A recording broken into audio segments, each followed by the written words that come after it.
এই যে হাজারটা মেয়ে রাস্তাঘাটে ল্যাংটা হয়ে ঘুরছে না, এরা কি মনে করে যে আমরা কোনো খারাপ কাজ করছি, আমরা কোনো ফিতনার মধ্যে আছে? তারা তো মনে করে আমরা পুরুষের কাঁধে কাঁধ মিলিয়ে জাতি বিনির্মাণে এগিয়ে যাচ্ছি। আর আমাদের নবীজি বলেছেন এরা দাজ্জালের শেষ অনুসারী। এই মেয়েরা দাজ্জালের শেষ অনুসারী।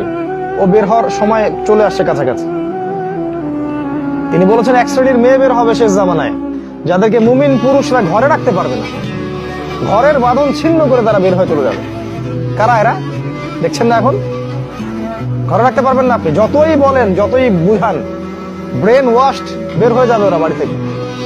নবীজি বলেছেন এরা দাজ্জালের শেষ লাস্ট ফলোয়ার। তাহলে দাজ্জাল কত আগে থেকে তার কাজ শুরু করছে চিন্তা করেন এবার। এই দাজ্জালের ফিতনা থেকে আপনাকে বাঁচাবে সূরা কাহফ, যদি আপনি পড়তে পারেন প্রতি জুমায়। যদি সেটাও না পারেন, নবীজি বলেছেন প্রথম 10টা আয়াত মুখস্থ করবেন সূরা কাহফের। ইনশাআল্লাহ